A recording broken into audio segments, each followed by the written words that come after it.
Hi there and welcome back to our channel about getting the most from your crystal friends. This video started out as a reflection on the common regret that I've seen amongst many people, especially those of us who dove headfirst into the world of buying tumbles when we first got started. And that is, why did we buy tumbles that we never seem to use anymore?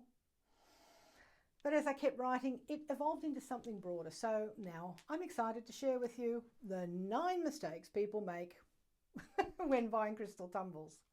I'm Shamarah and I've been selling to geologists and spiritual seekers for over 20 years. And I've seen a lot, heard a lot of stories, and I'm here to help you avoid some of the pitfalls that can trip up the new buyer. Whether you're drawn to crystals for their metaphysical magic or geological beauty, this video is for you. Okay, geological person, maybe skip the metaphysical bits. And when I say shop, I mean whether that's a shop, a market, online, doesn't matter. So let's jump into the most common mistakes and how you can steer clear of them. First of all, buying without doing research. It's easy to fall in love with a pretty stone, but before you buy, take a moment and ask, what do I want this crystal to do? Look at its properties, geological or metaphysical, its uses and how to care for it. And do this research before you go to the shop or while you're browsing, especially if the shop does have helpful information. Without this step, you may well walk away with a crystal that doesn't even do what you hoped. Secondly, not researching the seller. The world of crystals includes both the credible and the unreliable seller. Some knowingly sell low-grade, even synthetic or man-made stones under misleading labels to confuse the customer. So do get reviews, get recommendations, or ask the seller questions. If it's a $4 tumble, sure, you might just trust your gut, but a little caution goes a long way. Point 3 is, don't buy choosing on looks alone. It is normal to be drawn to the gorgeous, brightly coloured stones, but don't let the appearance be your only guide. First of all, ask, is it even real? Energetically, is it right for me? Does it have the properties I want?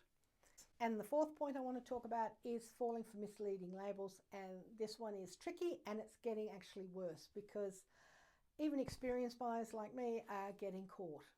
Some sellers mislabel stones, sometimes out of ignorance, but sometimes it's deliberate.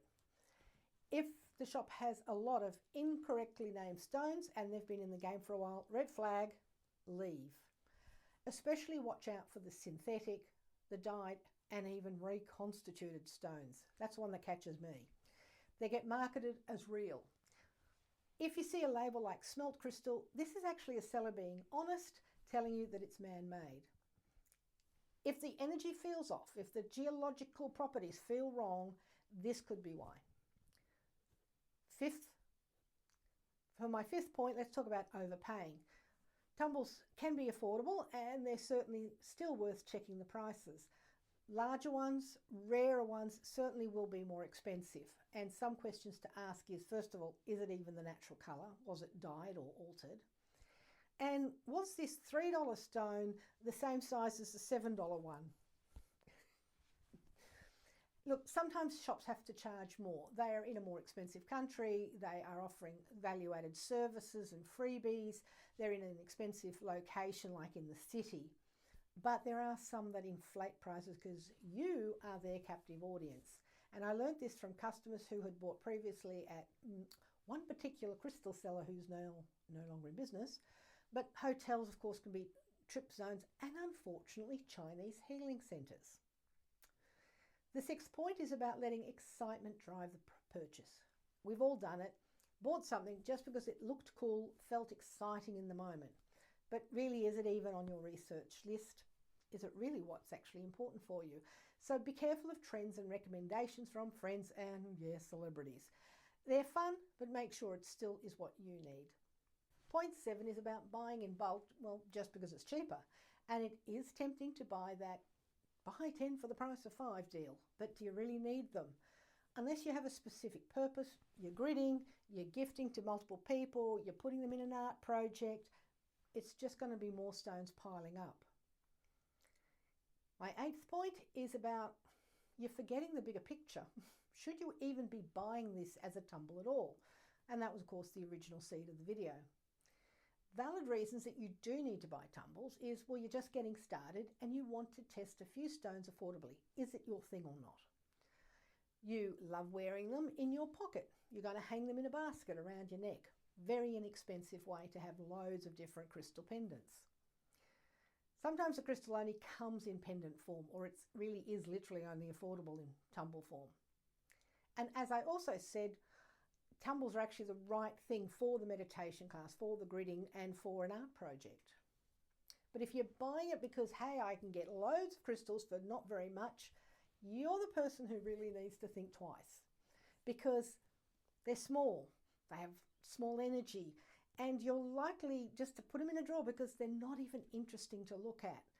And I've had customers who've come in saying, oh, I'm going to buy a rose quartz tumble because it's cheap, after they sat there and really wanted the sphere.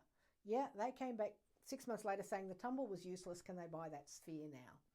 So, you know, it will be the clusters, it will be the pyramids, it will be the lovely pendants. They're the things that you'll treasure long term.